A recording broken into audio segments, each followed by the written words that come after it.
You are looking live at the CrossCountry Mortgage Campus in Berea. Browns training camp day number 6. The pads are on.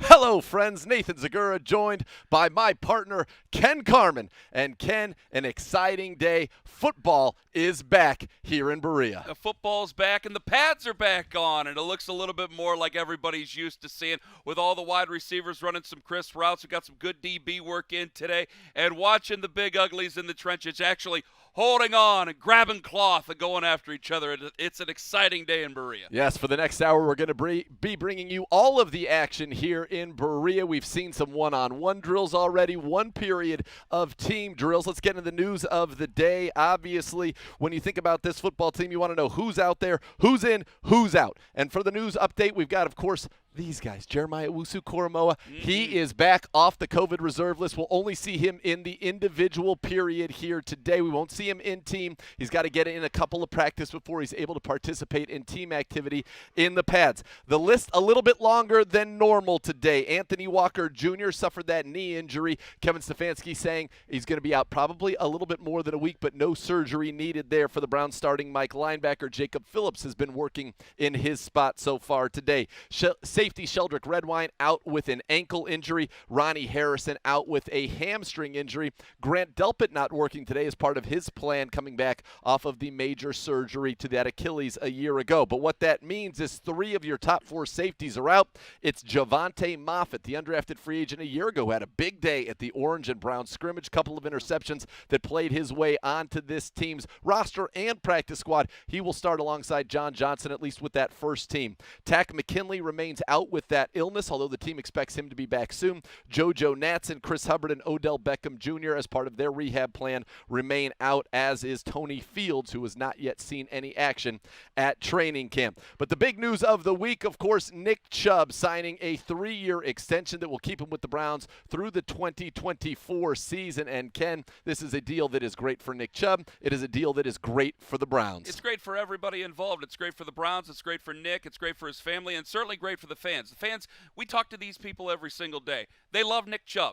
There's just no doubt about it. He doesn't say much. He doesn't need to say much. He does his talking on the field, and these fans love this kid. It's been the talk of the offseason. When are they going to be able to sign him? We know how the NFL can be, but you saw what Derrick Henry was able to get, Dalvin Cook, and now you have a guy like NickChubb, who's one of the top 3 running backs in the NFL, and at times 1 or 2 in the NFL. He's a guy that people here love. It's such an exciting thing to see him be able to be signed. He'll be here for a while now and then get everybody back to business for 2021. Since he entered the league, NickChubb leads the NFL in yards per carry. He leads the NFL in runs of 20 yards or more. He is the first Browns running back since Jim Brown to have multiple 1,000-yard seasons in his first 3 years with the franchise, and he's the first player in the NFL since Jim Brown in 1959 to have rushed for more than 1,000 yards with 12 touchdowns in 12 or fewer games. He did that a year ago, and here's the great news. You've got him and Kareem Hunt now.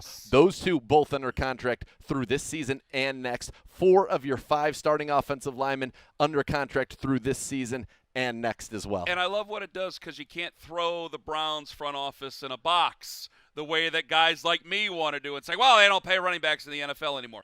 Kareem Hunt is signed. NickChubb is signed. You got one guy who can line up outside. You can line him in the slot. You can do whatever you want to, and Kareem Hunt. And then you got a guy who will just simply pound away at you, and then he's got track star speed in NickChubb. And don't think it's forgotten. I know you went off with a lot of great yards there and a lot of great stats.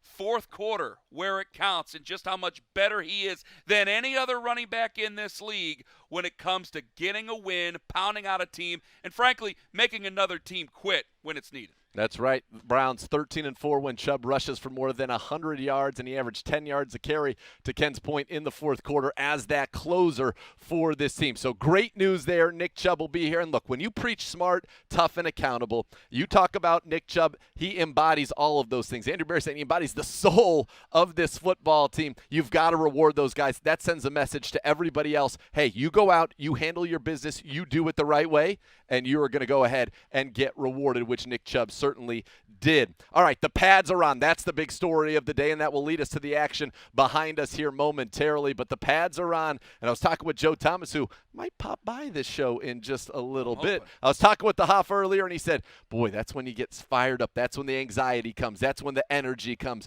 because you know now there are clear winners and losers in every drill. You can't say, oh, I would have made that tackle. I wouldn't have. Oh, I won that rep. No. Now the answers are going to be clear. Yeah, man on man, the way it's meant to be done. And, I understand. It's not like it used to be when you watch the program and that montage or anything like that. We're a little bit smarter than we used to be, but you still see a battle amongst men and how to get a job, how to be one of the 53 men on there. And then if you're one of the leaders like Joe was, and like we're talking about with NickChubb, how you make this team better each and every day. The veterans who paid the fiddler last year, bringing along the younger guys.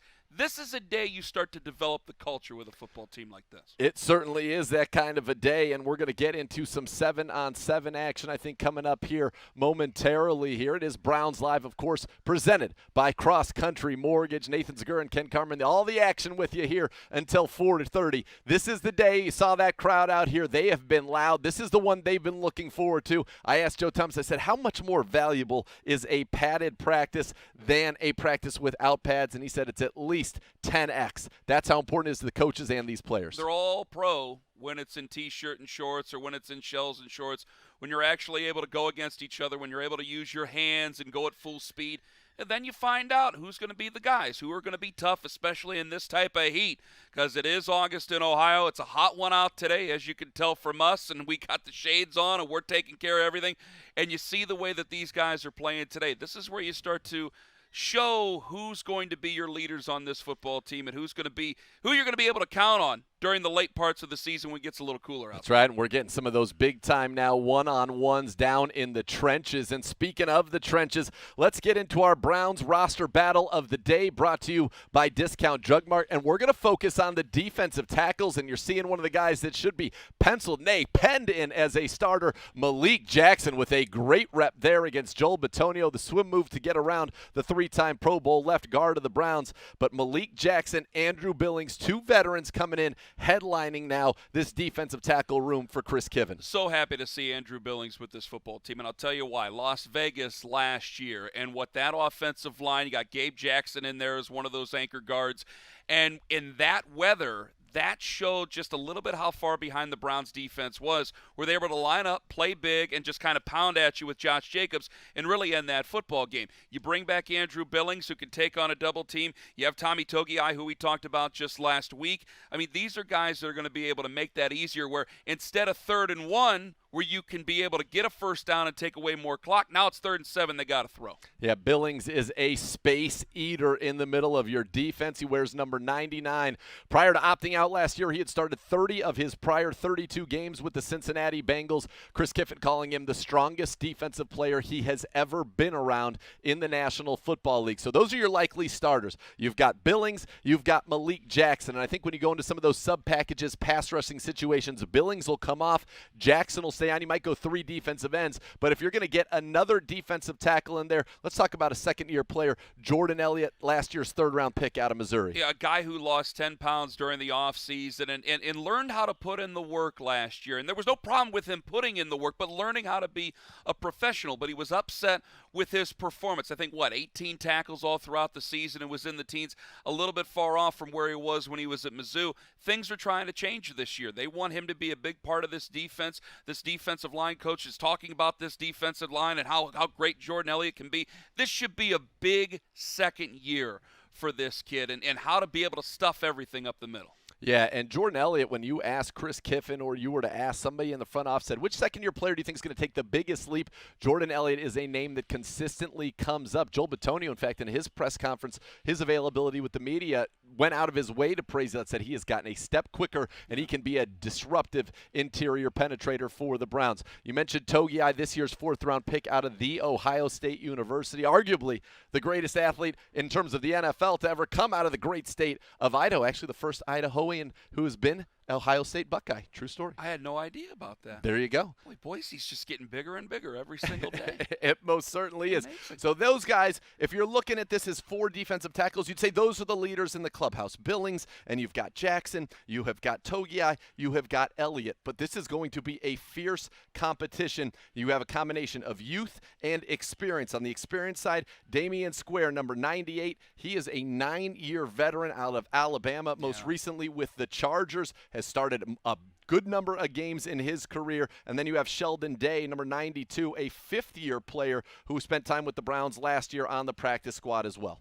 Yeah, and when you have a guy like Damian Square, watching him in practice and seeing it, he's still a veteran, 9 years in, so a little long in the tooth, especially compared to some of the guys in front of him, but still quick, still able to move out there, still able to get his body around and be explosive as well. It's a more packed defensive tackle room than we think. It is, and you see right there Joel Bitonio doing a good job. Now you're going to look at a guy coming up. He's standing there off to the side of your screen. This will be a tackle defensive end rep right there for Cameron Malveaux, who had a nice bull rush to get to the quarterback there, and he's a guy we'll talk about when we look at these defensive ends who's had a very nice offseason.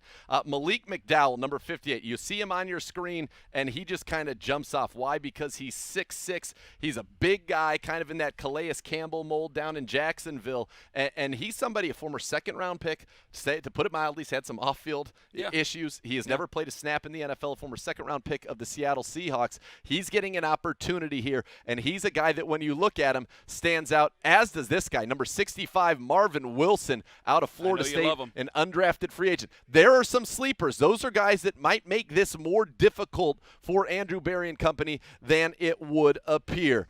As always, we want to urge you guys to get to the Pro Shop. Why? Because you can get sweet gear like this. And the wind, it's a blowing. It's trying to blow you right down to the Pro Shop.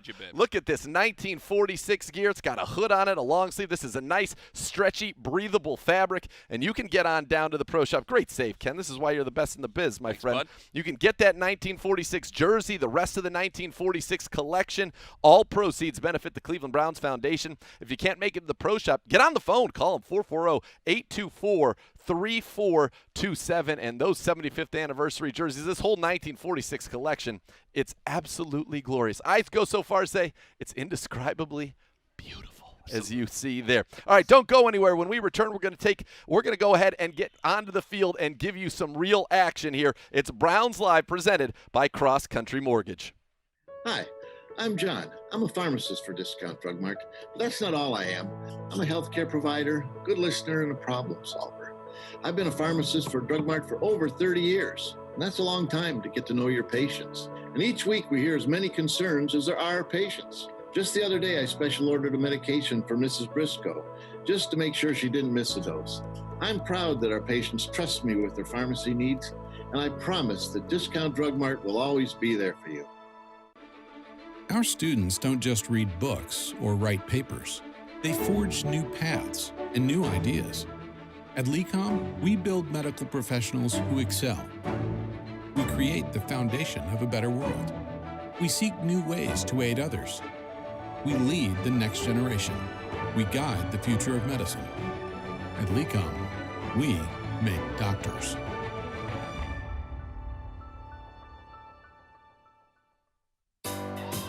When you're a single mom, you're not just mom. Sometimes you're dad, teacher, coach, protector, disciplinarian, playmate, and provider.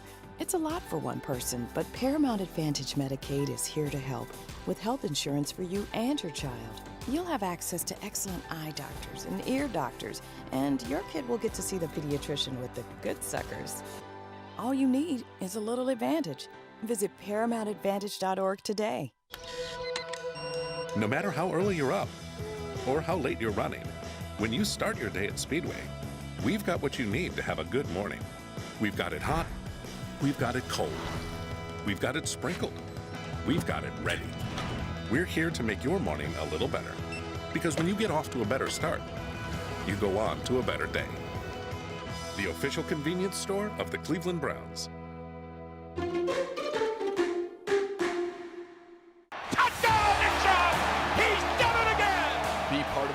Passionate fan bases in the NFL.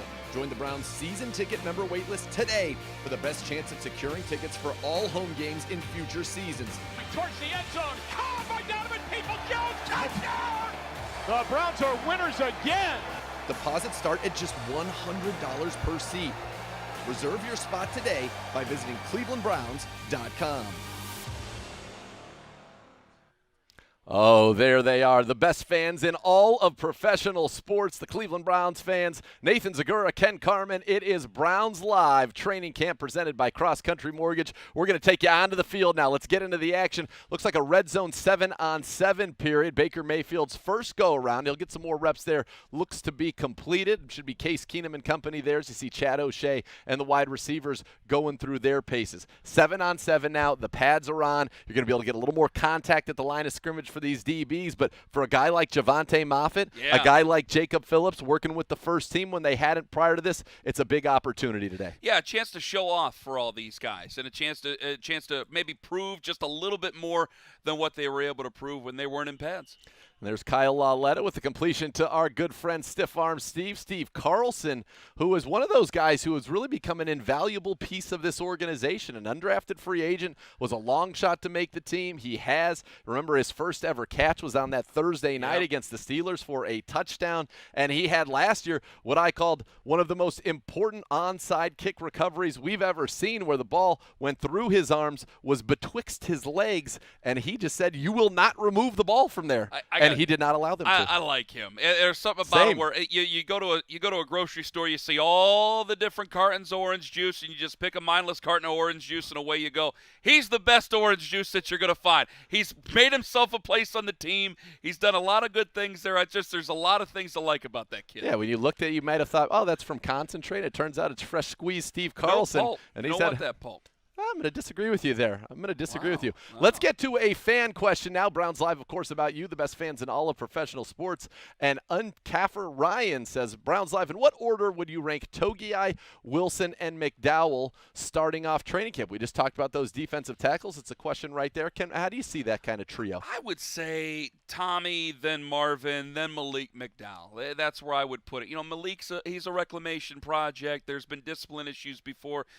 Tommy's a guy that I think they think a lot of, and Marvin Williams is a guy that fans love this player. So if I were going to rank them, Nathan, I would go Tommy, I would go Marvin, and then I would go Malik. I think that's fair. Tommy Togiai, the team's fourth-round pick out of the Ohio State University, one of the strongest players in this draft. There are a lot of people who thought, look, if he stayed one more year in college after watching him wreck Clemson in that bowl game a year ago, that he's somebody who might have been a first-round pick. Well, the Browns have gotten him, and I can tell you the early returns are positive. Very smart player, quick first step, can shoot the gap, be that one-gap penetrator that the Browns are looking for out of that position. And then you mentioned Marvin Wilson. I remember being here on draft day when the conclusion of the third round happened, and then you get into that undrafted free agent frenzy. And much like last year when the Browns really wanted to go out of their way to lock up A.J. Green, they did the same with Marvin Wilson. And defensive coordinator Joe Woods was telling, he said, man, we got a dog in that guy. He was a first-round pick in a lot of the way too early 2021 mocks.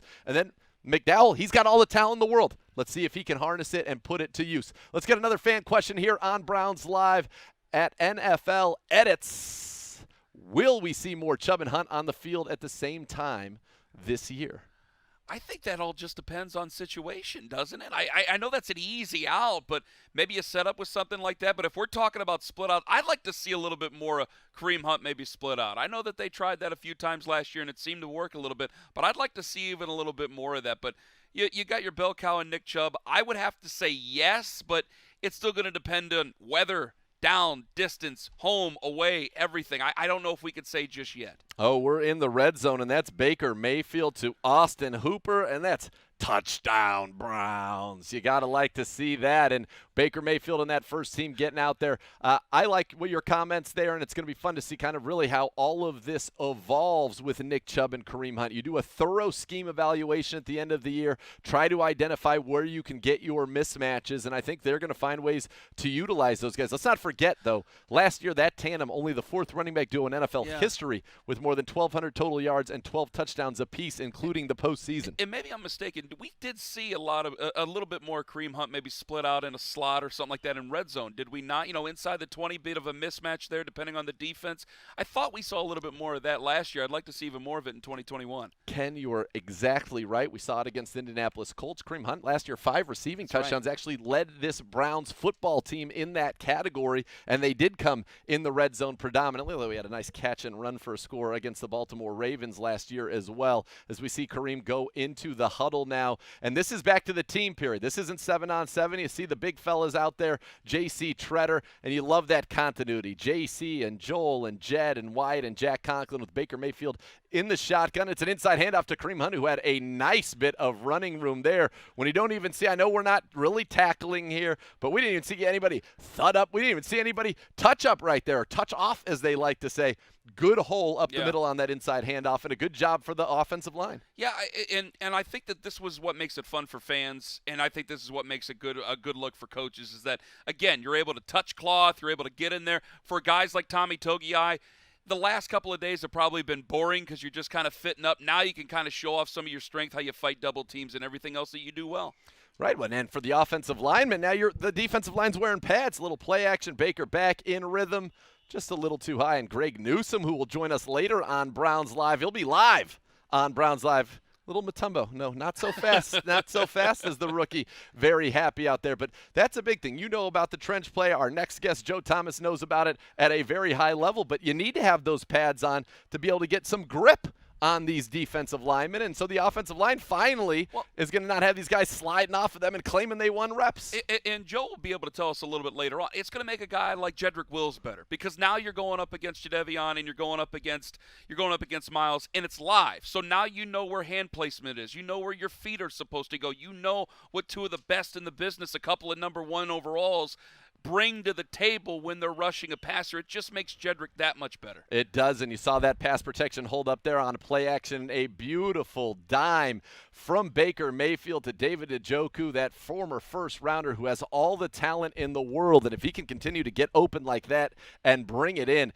that was just one of those, a beautiful high arcer. As they say, dropped it in the basket. And the Chief, we didn't get a Chief slam because, listen, this is training camp. We're going about our business. But I think we have an opportunity to see a lot of that this year. Yeah, would like to see more of that, obviously. The tight end work, you're going to have to give up something there, because if you got 80 plays, they're going to only go to so many people during the game. But you love the tight end work. We talked a lot about Austin Hooper. We just got done mentioning Stephen Carlson. David Njoku is another guy. You'd like to see another big season. I think he's been a little bit maligned because of injury. I go back to 2019. What would he have done had he not been hurt against the Jets? I'd like to see something big out of him this season. I would too. And, you think about the end of last year. It was a 3rd and 6 play where he made a huge catch Week 17 against the Steelers that helped solidify and seal that win that sent the Browns to the playoffs. And then he actually was our leading receiver amongst the tight ends against the Chiefs in our final game a year ago. And I know that he's been around for a few years now, but he's still a guy who I think his birthday's July 10th, if I'm not mistaken. He's so young. He was 20 when he got with the Cleveland Browns. So there's still a lot that you can dig in there and bring out talent-wise. Yes, Case Keenum now and the second-team offense in right now in this red zone 11-on-11 period. You're right. Let's get another fan question here on Browns Live. This is from Dope P and a Brett. We saw down the stretch the Browns ran more screens and were largely successful in doing so. Will we see more screens this season? Let me jump in real quick here, Ken. As part of the scheme evaluation, you can pay attention to the scores a little bit. I believe we will see more screens this year. And think about the second half of the year. 3rd down to ice the game against the Jacksonville Jaguars. What did we call? A screen. Joel Bitonio gets out, makes the block. 1st down, Browns, game over. You think about the playoff win over the Pittsburgh Steelers. It's getting tense. They've cut it to 12. We're at the 40-yard line. What do we call? A screen to NickChubb to the house. Steelers on the ground celebration. So, yes, I think when you have the weapons the Browns do, you will see a lot of screens. This, I think, not only the running backs, tight ends, not as many as those just throw it out wide receiver screens. You'll see some because you want to get the ball in the hands of a guy like Odell or a Jarvis or an Anthony Schwartz, but that is not one of the more efficient plays in the National Football League, according to the analytics. Obviously, and you said it better than anybody else, with these two guys, you want to get them out into space to see what they can do. NickChubb's known as a burly guy, but very, very quick out there. And I think you said it better. You reminded me of that Pittsburgh game because I'm watching in my office going, no! Oh, yeah, okay, that's fine. That's perfectly fine to do. So I'm fine with that. I'd like to see more of it in 2021. And you got a talented running back room. You see Dearness Johnson there off left tackle get in. And Demetric Felton, who earlier today was with the wide receivers in those one-on-ones and ran some real nice routes. He's a guy that I'd say keep your eye on. I'm not sure how big his role could even possibly be, but there's something about that kid. And look, it's the more you know. I got a chance to talk to him earlier today, and I said, I want to make sure I have it right. Here are all the things you're doing. Running back, receiver, returner, gunner, and whatever else they ask you on special teams. He goes, yeah, that's about it. So think about being a rookie. It's got to be hard enough to come in and learn all you need to do about the running back position. But when you also are in the receiver room for Chad O'Shea, you need to learn 3 positions. You need to know all 3 of those. So now he's got 4 positions there. He's got a couple positions on special teams. And he said, you know what? I just love it. As soon as I leave this facility, I go home, I get right into my playbook and make sure I am on top of it because it's a lot to digest. Have to. I know a lot of people are excited about him. I know you've been excited about him and seeing what he can do coming out of UCLA. And you got to be smart, especially as a rookie, to take this in. It's hard enough to learn one position, given several others that Demetric Felton has to learn. Listen, you can tell, folks. You can tell the pads are on. You guys are going nuts on the hashtag Browns Live questions. That's how to get your questions to us here on the show. And I like this one from Darius Jones 7. Does Curtis Weaver, the edge rusher the Browns got from Miami, have a shot to make the final roster and make an impact? Well, where's Mr. Bigglesworth at? I love some Curtis Weaver. It's like Weaver. you said the magic word, and That's away right. we go. And away we go. Yes. Listen, if you've listened to Cleveland Browns Daily, you know we've been talking about Mr. Weaver, all-time leader in Mountain West Conference history in terms of sacks, 34. He had 47.5 tackles for loss at Boise State. He put in a lot of work last year. Wasn't able to be on the field, but putting a lot of work on his body. He's had a good start to camp, but he's a guy with the pads on. You want to see that continue. Can you continue to get to the quarterback? I think every guy's got a chance, especially on the defense. You know, offense, we got a lot of things figured out. I'm not going to lie to anybody about that. But on the defense, we appreciate your truth. This is still a defense that it left something to be desired. And I think that Joe Woods is looking at going, well, I don't know if it was scheme. A lot of it was personnel. So all of a sudden when we get to really going out there every day, putting pads on, going after each other, some of these preseason opportunities Curtis Weaver might have, if he's able to stick out above the rest, especially with his athleticism, absolutely has a chance to make this team. Yeah, and I think that 4th defensive end spot is wide open. Definitely. You've got guys, as we talked about, Curtis Weaver, you've got Porter Gustin, Cameron Malveaux, Joe Jackson, Romeo McKnight, all battling, and I think that one is pretty wide open. All right, you want to talk about how you can get a little money in your pocket and do a great thing? Well, it's the Browns 50-50 raffle. Visit Browns5050.com to participate in the Cleveland Browns training camp 50-50. Half the proceeds will benefit the Shoes and Clothes for Kids and the Stay in the Game Network, and half goes right into your pocket. The drawing will be on Sunday, August the 22nd, so stay tuned for that, and hopefully you can turn a little bit of cheddar into a whole lot of cheese. JoeThomas, the Hoff, he joins us next right here on Browns Live, presented by CrossCountry Mortgage. Excited now, the Browns' big news, CrossCountry Mortgage and the Cleveland Browns, a huge partnership, and we're sitting now in the field house of the CrossCountry Mortgage campus. You have the naming rights for the facility here in Berea, and now I'm sitting down with the Chief Brand Officer for CrossCountry Mortgage, Laura Soave. And Laura, first of all, congratulations, welcome to the family. And how exciting is this? Thank you, we're ecstatic. We could not be more excited about this announcement. And the whole team back at the office is super excited, and we just can't wait to see how this goes. So tell us a little bit about CrossCountry Mortgage. Yeah, so, well, we started right here in Cleveland. Our owner and founder, Ron Lenhart Jr., is born and raised in Cleveland and has had a passion for the Browns ever since he was a little kid, like most people. And he started a little mortgage company with some family and friends. And that little mortgage company has grown to over 500 locations in all 50 states. Wow, an incredible story. And you guys say you're dedicated to getting it done. I love that. When I read that, I thought that was such a great kind of tagline and real ethos for the company, right? Where did that come from, that work ethic, that grit? That came from Ron. I mean, he treats the company truly like a sport and a team. And mortgages are not easy to get through. And it takes the entire team, and they have to work together to get it done. And so that's his mantra, and that's what we live by every day. And you guys have won awards for being one of the best places to work. I mean, we're talking year after year after year after year. So what makes that work environment so special? Yeah, we're so proud of that too, because as I mentioned, we've grown exponentially over the last 18 years, and we have over 6,000 employees around the country. But right here in the heart of Cleveland, we continue to win these awards. And it's just about having a great work environment, great training programs, which I know is super important as we're sitting in your training space right here, right? Our training space. Yeah, exactly. And we have some awesome training programs, and we're very passionate about just making sure that we can help people achieve that American dream of home ownership. And is this another way to kind of keep this company, tied to Cleveland? I know you still have the main office here and moving more people back here. Is this some way to just say, look, this is a Cleveland company with obviously a national footprint? Yes. I mean, that Cleveland heart and soul is so deep in our roots, no matter how big we get around the country. And we actually are building our headquarters. We've grown so much here that we're moving back into the city. And we just made that announcement a little while ago. And we're going to have a big, beautiful headquarters not too far away.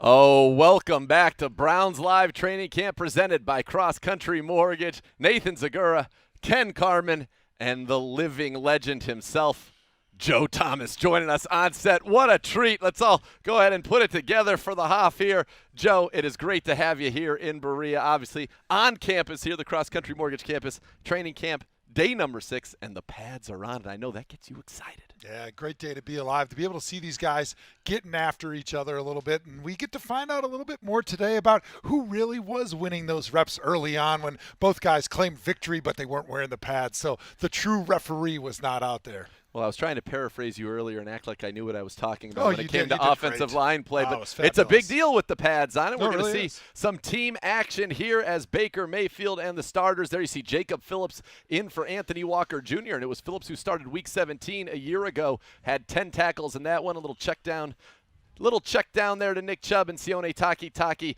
right there. Joe, in these team periods, what are you trying to accomplish? The pads are on. Clearly, we're not tackling to the ground. So what are you looking at and what would you tell the fans to be looking at here? Yeah, well, I always kind of see things from an offensive lineman's perspective. So what I want to see is up front, I want to see a hat on a hat. I want to see the guys getting to the right blocks and then finishing those blocks, getting your helmet on the proper side of your man, being able to open up those holes for your running back so that the running back can see exactly where he's trying to get to, so he can clearly see the read that he gets, so he's getting a good rep, just like you would on game day to decide, hey, do I bounce it outside? Do I cut it back? Do I cut it up inside? Like, those are the important things that you're getting now that you got the pads on.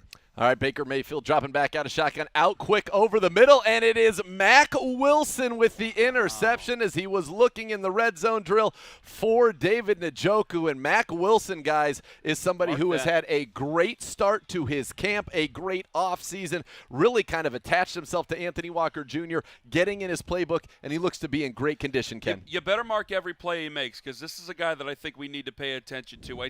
We spoke about this back on Saturday. I'll speak about it again. Look at it. Twitter, hearing a lot of the fans call-ins. There's a lot of, well, you can get to it. Can you actually make the stop? We know you're fast enough. Can you actually step in there and make those plays? I think he's taken it to heart, and especially with the way Sione Takitaki has played, a lot of people, because of the pedigree, the Alabama, think that he should be all-pro by now. This is a big season for this kid to come on, make the 53-man roster, and then make a difference. Listen, when you can show that you can cover in Joe Woods' defense and make plays like that, that's how you get on the field. It's going to be a sub-package game predominantly for these linebackers. You see Baker Mayfield with a little inside handoff, and that one's stuffed up very quickly by the Browns defense. Phillips and Moffitt, two guys filling in, have a real opportunity today. But Joe, I want to ask you this about Mac Wilson. Last year it was in camp. He was slated for big things and had a great start, and then he suffered that hyperextension. And he talked with our Andrew Gribble earlier this week, and he said, look, I never felt right. And so I was thinking about my body as well as so I wasn't able to play fast. And frankly, I know I need to be better. He's playing fast now. He feels good now. How important is that to take us in the psyche of a player when maybe physically you don't feel the way you want to? You don't trust your own body even? Yeah, you want to be able to go out there and not think about what you're doing. It just is a reaction so that you can play fast. That's what playing fast is all about. It's you reacting to what you see based on the muscle memory that you've built from practice, from training camp. And that's something that only can be done through repetition, right? And so for a guy like Mac, who had to deal with a pandemic shortened training camp like all these guys did, then on top of that, you miss time with an injury, then you're coming back and you're thinking about the knee instead of maybe what your assignment are. And I think that's one thing that needs to be mentioned is you're not going to have the same game plan and the same defense throughout the whole season. So when you miss time, it actually sets you back. And then when you do come back, you're thinking about the knee instead of the new defense that's being installed each and every week. And it makes it difficult to ever catch up, especially when you're a young player. Yeah, and Mac had his best game, a lot of people thought, against the Chiefs in the finale a year ago. Hamp the Champ 15. He asked us using the hashtag BrownsLive, said both backs are very talented, but it's a long season. We're hoping to play at least 19 games. Who will be the third running back in the rotation to keep everybody fresh? And right before that question, it was Kareem Hunt on a little rollout, got him in space, got into the end zone there. Ken, who do you think? Dearness Johnson here, Demetric Felton? I like Dearness Johnson a whole bunch, and he's a great kid with a great story. But Yeah. Demetric Felton, you want him to make this roster. You want him to be active on this team because he can do so many different things for you, not just be in the backfield, but you've spoken to it, special teams as well as what he's able to do out wide. You know, and I think they both can make this team. And Dearness Johnson's a guy last year, Huff, when you needed him to step in. When NickChubb went down, he rushed for about 166 yards last season, 5 yards a carry. He had that big first down run on 3rd and 9 near the 2-minute drill to seal the game against the Colts. He's a great special teams player. I think he's got the trust of everybody here. He feels like the third back, but I think that there's room for both of these guys because Felton can do so many things. Yeah, no doubt. I think it's important to mention that you can keep 4 running backs on your roster if your third and fourth guy are playing special teams, if they're one of those core special teams players. So it might mean that maybe you don't have an extra tight end or an extra linebacker on the roster, but that's okay when both your third and fourth running backs are helping out on third down as the pass protection third down back, and they're doing those special teams. Yeah, and Felton can double as your 6th receiver and your 4th back. Well, I think it's going to be – you just mentioned it before the last break about how he's been working – he's been gunner.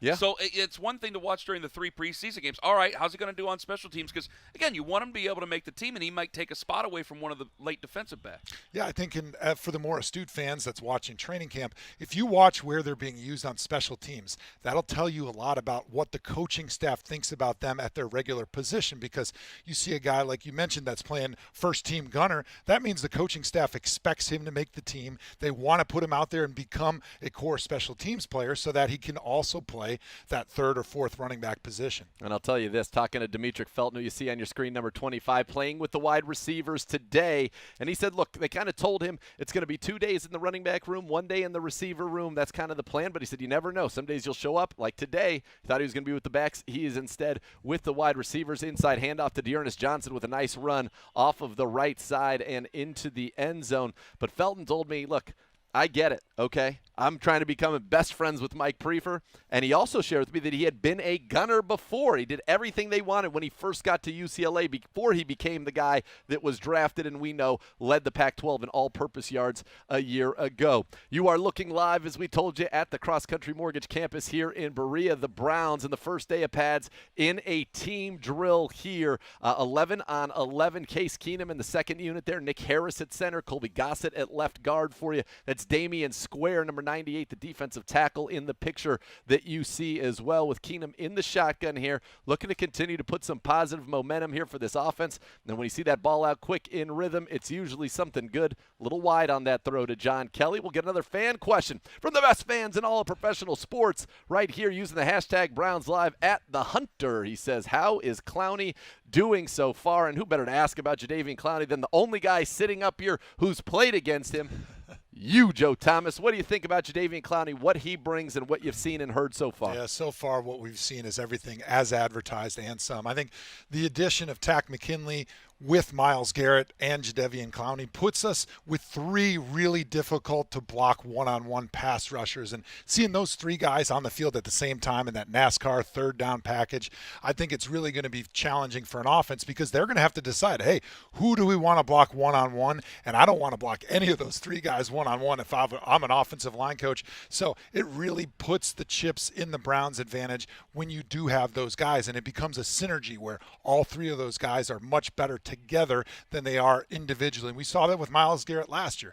He had a tremendous season, but can you imagine how much better he would have been if he got just 10% more one-on-one blocks, which is what he's going to get this year because Jadeveon Clowney, Tack McKinley, those are guys that are going to demand slides. They're going to demand running back chips, tight end chips. They're going to demand double teams, and that just opens things up for Myles, and it opens up for Joe Wood to be able to decide, hey, maybe I put Myles inside on this one. Maybe he lines up over the guard. Maybe I put all 3 of those guys on one side. Maybe I move Tack over by himself, give him the one-on-one because I know that they're going to have to slide to Jadeveon and Myles if I put him over here on the other side. So it forces offenses to be predictable, which is a huge advantage for a defensive line. Yeah, when you look at the guys who are doubled the most in the NFL, Myles Garrett was up there, so was Clowney, and that's one of the reasons he came here. He said, I don't want to deal with a lot of those double teams. You talked about some of the challenges that this defense will present in the protections. It's kind of a pick your poison, and I think, Ken,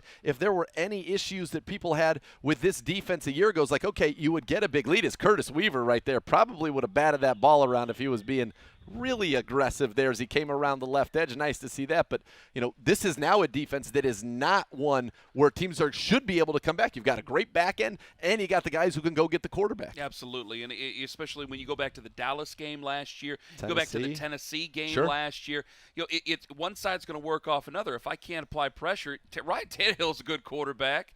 And in that time, you were playing Dak Prescott, if I'm not mistaken. Yes. So I think that you're going to have, if you're going to let guys stand back there and just deliver all day, they're going to find ways to get back into the game there. So if you're able to apply some pressure, especially with Jadeveon Clowney, I think it changes those games. You're kind of laughing in the second half. All right, let's get another fan question in here. We got from Mike Womack 1. Could DPJ be a big part of the offense? The dude looks yoked. Hashtag Browns Live, and he looks to be in tremendous condition. He's had a great start to camp, and in those one-on-ones earlier, he was unguardable. Yeah, it was great seeing him in that one-on-one when they were doing the one-on-ones at the beginning in the red zone.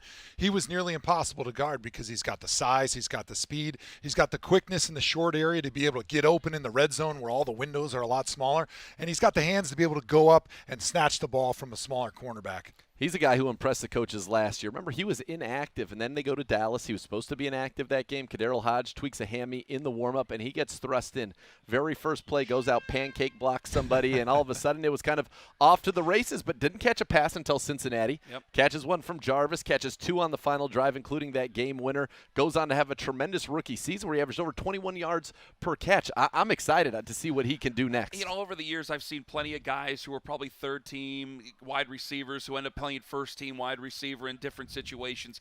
He's a guy, when you go back to that catch and some of the things he was able to do, there's a different type of play with him.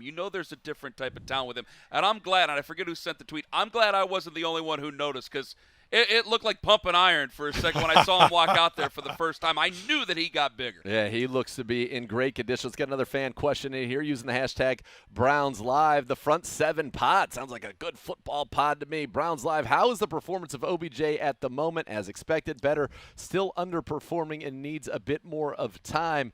And I would answer this, Joe, that they are just being cautious with him. He looks tremendous, but as you see, they're not participating today with the pads on. But when he's been out there, he looks great. He looks like the Odell Beckham Jr. of old. Yeah, I tore my ACL when I was a junior in college, and so I came back my senior year after that surgery, after that rehab, and you can go out and feel really good in non-contact, running straight, cutting, going through all the drills, but it's a different animal when you start taking that contact, you start going against another player, and this team wants to be very careful and to be absolute certain that Odell feels comfortable with that reconstructed knee before they're throwing him out there in those live periods where a lot of times there's bodies on the ground, and the last thing you want is your star receiver receiver to be thinking about his knee rather than all the things that are going on around him. So they're taking the right approach. They're being cautious. But to the question right there, he does look fantastic. He looks ridiculous. You've heard people say humans aren't supposed to be able to do what he has done. And you saw Odell there, Anthony Schwartz, the fastest player in the draft and one of the fastest in the NFL. Now, they've been cautious with him. He had some hammy issues earlier in minicamp. You see him number 10 there. And I'm excited to see what dimension he can add to this offense. And I'll ask you this, Joe. When you have a guy like that who can stretch you horizontally as well as vertically, what does that do for an offense? Just the threat of the speed that Anthony Schwartz has whenever he's on the field. Well, I think the first thing I think about is how it helps you in your outside zone game, because it's opening up all those holes that are on the inside. And a lot of times when you got a guy like NickChubb or Kareem Hunt, he only needs an extra 6 inches. And when you got a speedster that's faking around to the outside like he's going to get the handoff on the jet sweep or the reverse, it really opens up all those spaces inside, because now you got those people that are on the inside on defense thinking, uh-oh, here it comes. This is what we've practiced against. We see the receiver going in motion on the orbit motion. Now they're going to start thinking about running to the sideline first, because that's where you get beat the worst, is when somebody runs around your defense. So their mind is always, hey, we got to take care of the worst problem first on defense, which is somebody running around. And that gives you that extra 6 inches on the inside when all of a sudden now you hand it off to Chubb. Now he's got a little bit of an ability to hit that hole up on the inside. And as we've seen NickChubb do so many times throughout his career, once he gets through that first level, he's got the speed and elusiveness in the second level that nobody's going to catch him. They're doing some punt return here, kick return as well. Donovan Peoples-Jones on that return that we're watching there. And, you know, to your point, I remember last year in the game against Kansas City, I know you were in attendance there. Mecole Hardman early in that game on a jet picked up 40 around the edge. And from then on, it was the threat of it that you saw affect and create space for Mahomes to work, especially the middle of the field to Travis Kelce and Tyreek Hill. We haven't had that guy that can make people expand before, and now we do. And that's the thing. All you got to do is hit it once, maybe every 4 games. And then just the threat of it is always in of the 11 guys on defense's mind, because they've been practicing all week. Those coaches on their defense have been telling them, hey, we can't let this guy run around us, because that type of big play changes the momentum in a game. So they want to make sure that they're always playing from the outside in and keeping everything inside. But what that does is when they have that mentality, it does stretch that defense horizontally and opens up all sorts of stuff inside, not only for the NickChubbs and the Kareem Hunts, but as you mentioned, in the middle of the field for all your crossing routes, all your tight end stuff, because they are thinking outside in. It's space, and I just remember all the tight window throws Baker had to make and did make a year ago, but when you have space, those things become easier, and then the yak opportunities really present themselves. You guys are in rare form today. Bring in the questions. Keep them coming. Hashtag Browns Live. From at King Stefanski. I thought he was busy right now. I thought the King was busy right now. Who's the number one surprise player, or who's one surprise player that you could see making this team? Ken, we'll start with you again. Hashtag Browns Live. Oh, goodness gracious. You put me in a bad spot. Can I say Marvin Wilson, or is that a surprise? Why, that would be a big surprise. I don't know. There's just a lot of things that people like about the guy, but I got my own pet cats. I like Alexander Hollins. I like Jamarcus Bradley. It's hard to pick just one. I do want to focus defensively, though. I think that there's more different spots that are open defensively. I'm going to go ahead and I'm going to go to the back of the defensive tackles. We're talking DTs today. I'm going to end up saying Marvin Wilson here. Yeah, and he's a guy, look, he reminded some of a young Warren Sapp while he was at Florida State. Things his last year kind of fell apart. But if you look at those 2 early 2021 mock drafts, he was a first-round pick. Now, there are reasons that he went undrafted, but the Browns have him here and have an opportunity to see if he can develop into something. Hoff, you got a surprise to make this roster? Yeah, I'm not sure if he's a surprise. He's a guy we've been talking about a lot today, but Demetric Felton, I think for all the reasons we just mentioned about his ability to play special teams, to be that third down back that can also help you with pass protection, catch the ball out of the backfield. And then if you do have some injuries during the season, or Chubb or Hunt need to take a little bit of a break, you got a guy that can get in there. He can get some of those hard yards inside, and he can really spare your first 2, maybe 3 running backs because of his versatility and how he helps you not only on offense but also on special teams. And some of the way he moves, it reminds me of a guy you played with, and I know you have a huge respect for, in Duke Johnson. The way that he gets out in space and can make that, but also can get some of those tough yards between the tackles. I'll give you one, number 38, A.J. Green. He was last year's Marvin Wilson in a sense, as he was that prized undrafted free agent. In fact, the Browns offered him the highest undrafted free agent contract of any in the NFL, and he's had a great start to camp. He has been around the ball, tips leading to interceptions, pass breakups. He has done it all so far for this Cleveland Browns team, and I think A.J. Green competing with a guy like Robert Jackson, right now, I'd say A.J. Green having a nice start here to his camp, making the cases. You see the Horn and the team starting to get together there. Could be the sign that practice is over, and Greg Newsome will be joining us on the set. But now, one more fan question from you guys using the hashtag BrownsLive. At Baker Mayfield's mustache. How is Greg Newsome doing in the CB2, CB3 competition so far? Definitely excited to see him ball. Hashtag BrownsLive. Well, we'll ask him, but I think that is one of the competitions, Joe, to watch. You've got Greg Newsome competing with Greedy outside, but he's working inside as well. You have him competing with Troy Hill there. And listen, the coaches are very high on him, his football IQ, his work ethic, his physicality, his confidence. I think it's going to be ultimately difficult to keep him off the field. Yeah, I think whoever wins that quote-unquote CB number 2 position really isn't all that important. With as much as Joe Woods is going to want to play extra secondary players on the field, you're really not going to know who won the second or the third cornerback job other than who is in the depth chart that the Browns released. But I expect Greg Newsome to play a lot as a rookie. You're not going to know if he's number 2 or number 3, but he will be an impact player this season right off the bat in his rookie year. Yeah, and look, nickel is your base defense now in the NFL, and we're going to even play dime, and we have the opportunity to play 4-corner dime, where you have Newsome and Hill inside, Greedy and Denzel outside. It could be one of those things where, again, it's a learning experience. He's got to get acclimated to the NFL, but it's exactly what you said, Joe, is where I might get a call on the Monday, or I should say the Tuesday, because it's Labor Day that day, before Kansas City, from someone who goes, I'm checking Browns.com. He's not a starter. What's going on here? Right. He's going to have plenty of snaps. You're going to see that after Kansas City. He's going to have plenty of work to do. And also, it should be noted that in a lot of those things, they only list 2 cornerbacks as a starter, and we know that 3 cornerbacks are going to be on the field the vast majority of the time. Well, Joe, it has been an absolute pleasure, and unfortunately, we bid adieu to a former first-round pick of the Cleveland Browns, and we will welcome in this year's first-round pick as Greg Newsome joins us on set here when Browns Live Training Camp presented by CrossCountry Mortgage returns. The next great flavor from Wendy's is here, the Bourbon Bacon Cheeseburger, with Wendy's signature Applewood smoked bacon smothered in our brand new bourbon bacon sauce. Because Wendy's goes all in on flavor, unlike other places. Innovation is this team's secret sauce. Isn't our secret sauce kind of like Thousand Island? Oh, shh, they might be listening.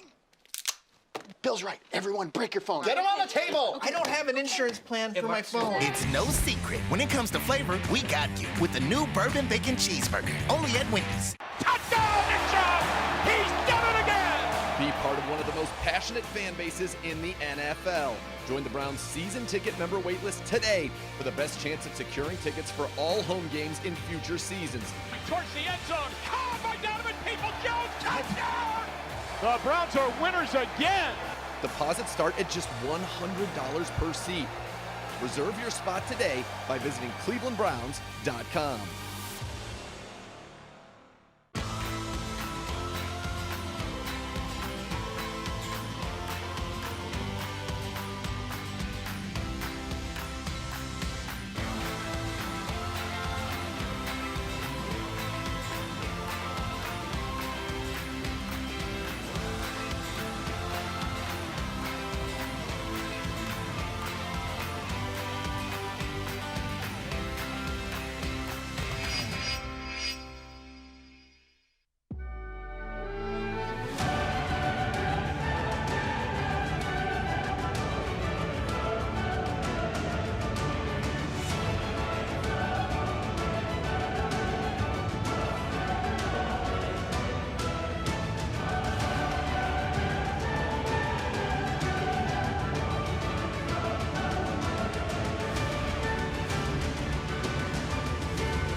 There is Greg Newsome going through some post-practice drills right there, and he will be coming after he is done making his way over to our set, joining us on Browns Live Training Camp presented by CrossCountry Mortgage. Nathan Zegura, Ken Carman with you. And Ken, first day of padded practice in the books here. And the good news, at least to me, the top story, nobody got hurt, which is great. People got the good work in. It's a wonderful thing to see, especially with all the scary stories going around the NFL right now. So it's a good day to be a Browns fan, to see all this in the very nice heat. It's been a good heat here today, and to see this all work out. You're exactly right. As these corners there, look at that. That duo, Denzel Ward and Greg Newsome, Troy Hill, who joined the team after leading the NFL with 3 defensive touchdowns a year ago. And they're doing a little drill where Troy is not looking, and Greg's going to try to drop the ball over him. He's going to try to pop it out from Denzel if he can at the last second. Right now, Greg Newsome saying, maybe I should get some reps at quarterback. The story of today's practice, though, we saw a Browns team go through this physical and intense padded practice and did it safely, which is wonderful. As we said, that's the top story there. We saw some nice balls from Baker Mayfield to his tight ends, Austin Hooper and David Njoku as well. Yeah, it's a day to be excited, but also not be in too big of a hurry. You know, hearing what Joe says about folding in, even the Anthony Schwartz thing, using him as an example. You go back to DPJ. It took a little bit to get to DPJ last year. It might take a little bit to get to Anthony Schwartz here. It's not a hurry. And, you know, if a guy starts to make a move 3 games into the season, that's okay. There's guys that you want to bring along within this roster. There are guys you want to bring along, and one of the guys that we're hoping is coming along is Mack Wilson. He had that interception today, Ken. Yeah. That was one of the highlights. Well, he's a guy that, again, and I hate to, well, this is a guy who does this is a guy who does that. I like Mack Wilson. I spoke about him last week, and I'll probably speak about him through the rest of camp. I really like him. It's a good smile. It's a good guy to be around. I end up rooting for a guy like that, a guy who can give a good sound bite, not a crazy sound bite, but a good sound bite, and actually have fun with an interview. It's a guy that I really enjoy, and I find myself rooting for a guy like that. But I know that this is a team that has championship aspirations, and it's a team that you have to be able to earn it. As much as he's done a great job with the fans, he's done a great job with everybody here with the Cleveland Browns. We know that it's a spot that he has to earn because now he has significant competition in that room. And you see him there right now, Mack Wilson, talking with his linebacker coach, Jason Tarver, about today's work, and a good day of work, obviously, for him. But you're right, that linebacker room, it is going to be competitive because JOK is now back. And now with Anthony Walker Jr. out, though, opportunities for Jacob Phillips, who looked so good last year. Last year's third-round pick out of LSU, a guy that they're hoping takes a big step. So see Mack Wilson walking right on behind us, the fluid one with that big interception. But this is an opportunity for Jacob Phillips to say, look, right. I can be a Mike now, and I can be a Mike for you in the future. We know Anthony Walker Jr., we're very excited about him, but he's here on a 1-year deal. Yeah. That is something that will be, for going into 2022, something to be discussed. This is an opportunity here because a guy like Anthony Walker being here, and thank goodness it's only a week, and hopefully he'll be back and ready to go coming up next week. But for this team, this is an opportunity to say, listen, we've brought this guy in. He's a heck of a hand. He's a guy who can lead this defense. You need to take this as an opportunity to learn from this man. And Mack Wilson did that. I read some of the articles on Browns.com about that, listening to what some of the things that he said, as well as Sione Takitaki. So this is an opportunity for these guys to take a veteran's leadership and start to make a career of their own. I think over the last few years, maybe a couple of them have been lost.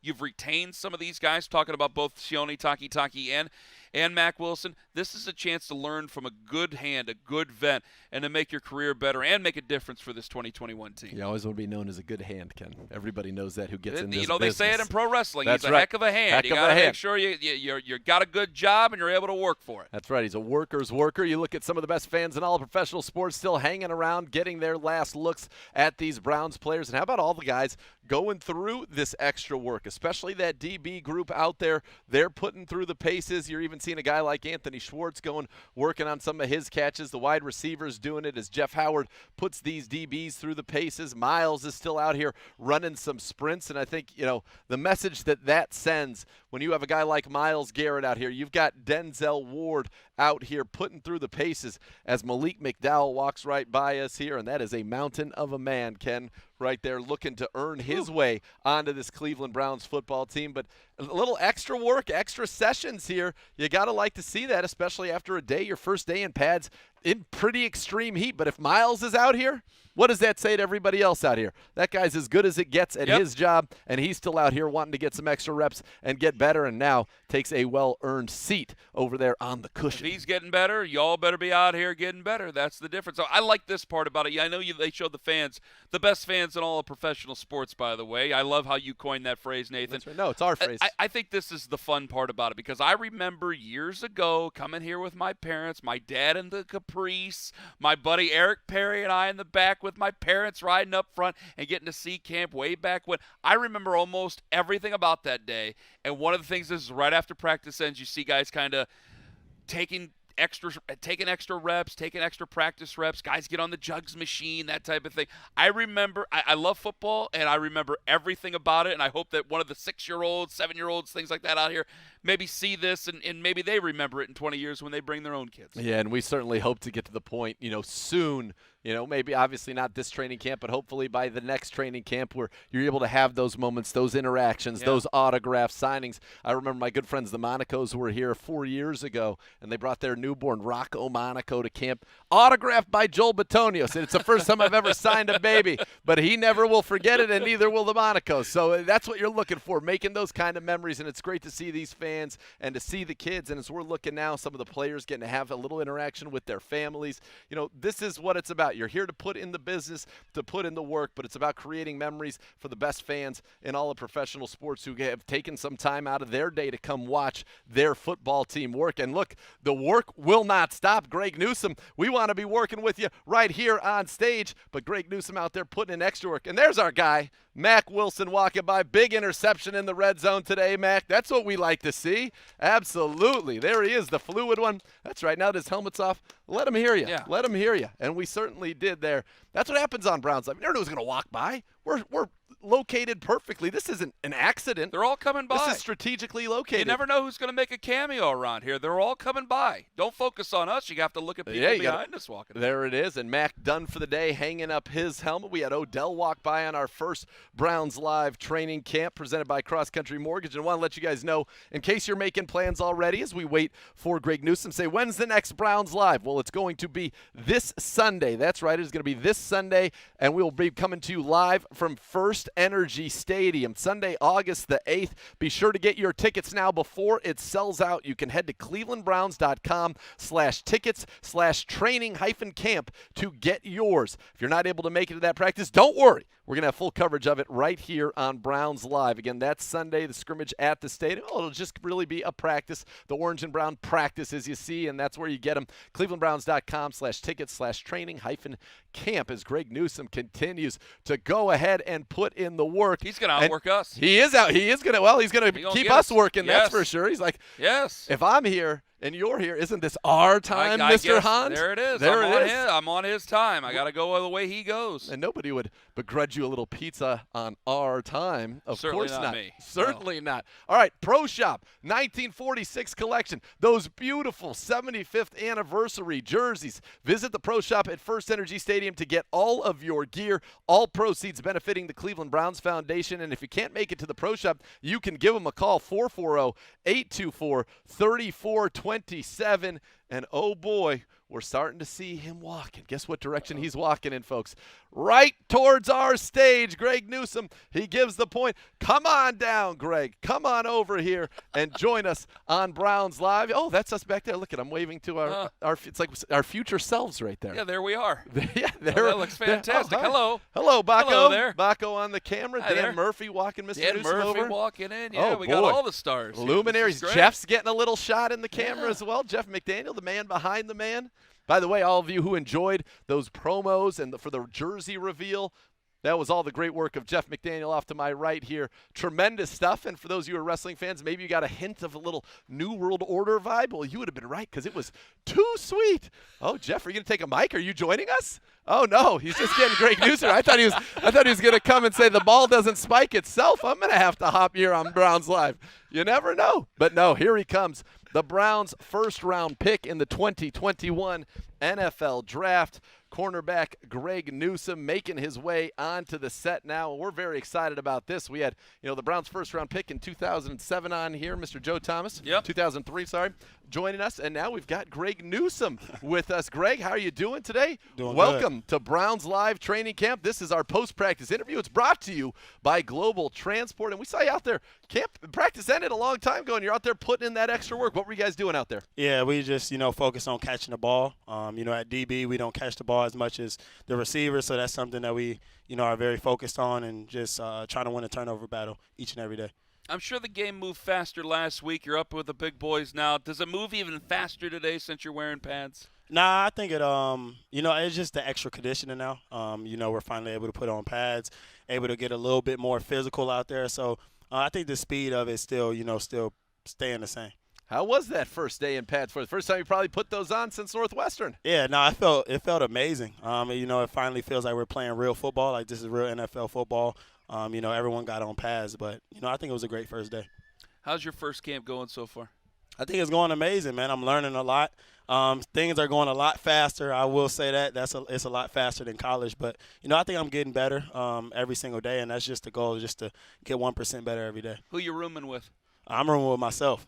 Ooh, very, very nice. Yeah. Very Okay, nice. goodness. Yeah, probably COVID protocols, Oh, Ken, I would imagine. You know what? I didn't even think about that. I would imagine. Joel Bitonio, his rookie year, I'm not going to say it on here on the broadcast. Joel Bitonio had horror stories his first year. So it got a little. I feel like you are saying it. It got a little wild. No, it didn't get wild. It was just. That wasn't an inner monologue. You leave the fan on when you're there. That's the way you go. Yeah, you want to do it that way. Yeah, very nice. All right, so Greg, you come in here and you've been working not only outside, and Jeff Howard, he told me, look, we need to challenge this guy because your football IQ is so high, you're getting reps inside as well. How is that going, learning kind of the multiple positions early on?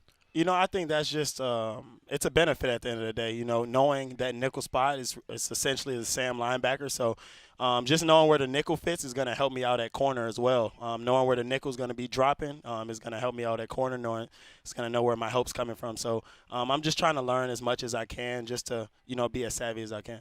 So yesterday I was talking to you as you were coming off of practice, and everyone's talking about Greg Newsome's quads. And you told me you've been squatting since you were a young man. Yeah, What's man. the story there? And then I'm going to follow that up with something Jeff Howard told me and see what you think about it.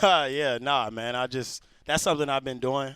Squatting, I had big quads since I was little. But, the weight room is very important to me. Just staying strong out there and just, I'm playing with grown men. I'm 21 years old. I'm playing against, some 32-year-old guys. So, I got to stay strong and stay fit.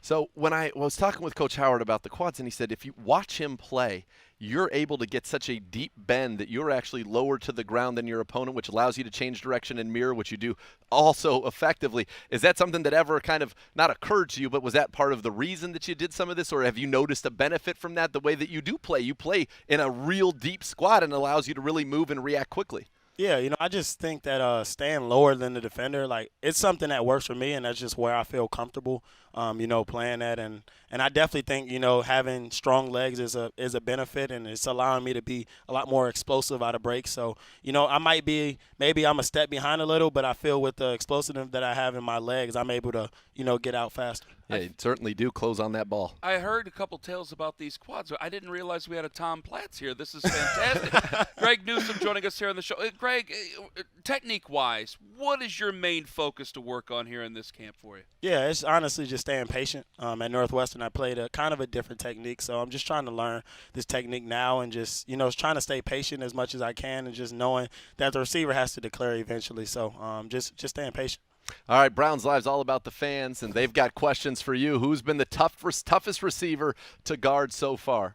I would probably say Jarvis. I think his double moves and all his releases are pretty much the same. So it's hard to get a grasp of what he's going to do, but I'm definitely looking forward to going against him every single day. Yeah, it's going to be fun, that iron sharpening iron. I saw you down here in those one-on-ones in the red zone. Now, this is just my observing, on the defensive mindset. Thought maybe some of those routes took a little long to develop there. You're at a quad move there on one of those, and I think you covered the first three just fine. I think at that point, there's a sack. The ball's got to be out. Yeah, I got a crazy D-line, so I'm expecting those guys to get there real quick. So when you think about kind of your goals for this season, is now that you've kind of eased yourself into camp, what are some of the goals that you've set for yourself? Yeah, honestly, it's just to learn as much as I can And whenever coach calls me to do whatever he needs me to do, whether that's start or that's me coming in at nickel or playing special teams as my role, is just to do my role as best as I can. So that just pretty much what my goal is just to get better each and every day and just to not take a down day, just to spiral upwards all the time. As far as taking care of yourself, what's been the difference here? Because a lot of guys, they can get a little foggy during training camp in their first training camp. What has been the difference between last year and this year, just taking care of yourself, making sure that you're ready to go every day in camp? Yeah, I think that's kind of something that I started at Northwestern. I think I did a great job my junior year, just taking care of my body all the time and just staying mentally locked in and just seeing how people all the time, it could be my last play any single day. So I'm just trying to take it in every single day and just to try to take every play one by one. We're not hoping for any of that. Let's talk to the fans again. They got another question. PK Donuts 5 says, how's it been just kicking it around Cleveland? Do you have a favorite part of the city yet?